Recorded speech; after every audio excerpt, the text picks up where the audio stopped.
"Come on in, you are just as my son described you," he told me. He is a 42-year-old man. The first thing I saw were her elongated eyes, like those of the Chinese, the color of marmalade browns, which fit very well in her round face, flat nose, large mouth and thin lips, which with her smile, let her white teeth be seen well. Uniforms. He wore a hat on his head, that showed a little of the black color of his straight hair. Alto, and for being a farmer who went to work with his workers, he kept a medium muscular body. I had been married for 3 years to his son, but I hadn't had a chance to meet my father-in-law. We came to visit because my husband was given 15 days of vacation by the company where he worked. Welcome, my name is Lucy. Today I want to share this little story with you, inviting you to stay until the end, so that you can give me your point of view about how interesting this story is. Also, I want to recommend you to subscribe to my channel, and activate the bell, so you don't miss any of the other videos that I'll be uploading later. Let's continue. We walked in and I smelled the smell of wood coming from the floor and ceiling. The house was 2 stories, but the second level was supported with pure wood. In the background was a fireplace and an old piano next to it. My husband and father-in-law hugged each other, becoming such a sweet picture before my eyes. We sat in the living room, which really seemed more like a large room than a room. "I am very glad that you have decided to come and spend your holidays with me," said my father-in-law. "Yes, Dad, he hadn't come because he was working on a project that I have, and that little by little I'm achieving. But now that I have the opportunity to be here, we are going to stay 12 days. Well, you're at home, and you already know where the rooms are, so settle in, take a shower and rest a bit, you're sure to be tired from the trip." "Thank you, Dad," said my husband. I met my husband at a law firm, where I worked as a secretary for one of them. My husband is a very responsible man with his work and with me.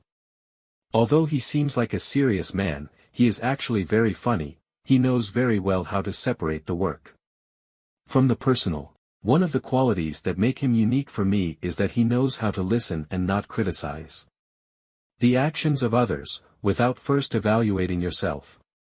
He never feels perfect and understands that we are all full of imperfections, but that we also have many virtues.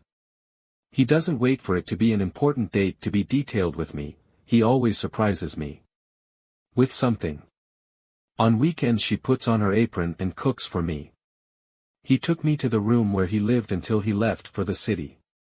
It had a closet, a not very big bed, but the 2 of us could fit a large window where you could see the corral of the horses, and the stable in which they kept them. At night, the view from there was impressive. Although something that caught my attention was the scream that the wood emitted with each step it took. That night we slept like babies, and woke up until the young woman in charge of the kitchen knocked on the door for breakfast. We got up and my husband was the one who showered first. While I was waiting I looked out the window, and there was my father-in-law watching how one of his marching horses was being trained. Surely he felt someone looking at him and turned to see the window, and raised his hand in a sign of hello. I asked myself, what would it be like to be with a man older than me? What things would you learn? What would he do with a body like mine, tender and juicy? I thought about actually having that experience with my father-in-law. I imagined his strong arms around my body. Then I shook my head and put my hand over my mouth to cover it, and I said to myself, what's wrong with you? Stop those thoughts, he is your husband's father. I shook my head and heard my husband say, you can go in and take a bath now.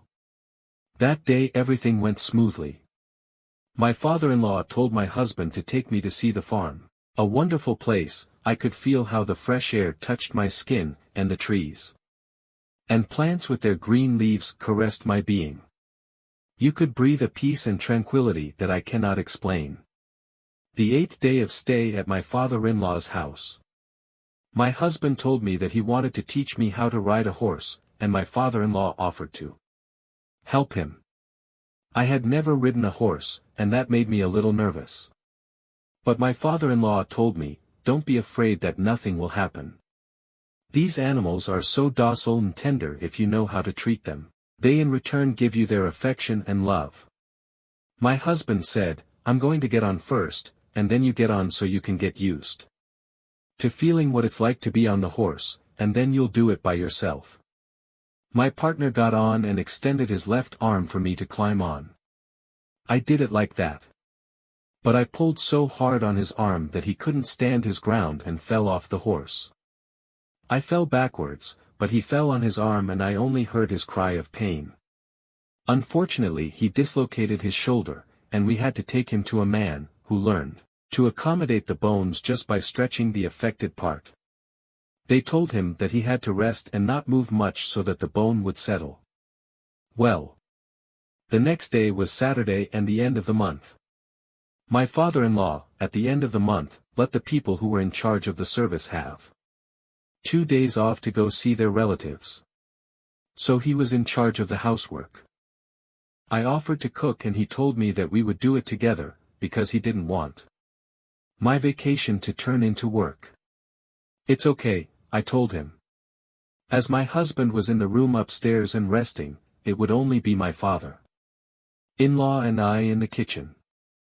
I remember that he said he was going to cook a duck, and that I was in charge of chopping the onion, tomato and peeling the potatoes, while he prepared the duck. Suddenly he told me, "I know it's because of the onion that you're crying. But I would not like to see you cry being so beautiful, and although nature is beautiful, you surpass her beauty. I have observed you and your fine and thin feet call my attention.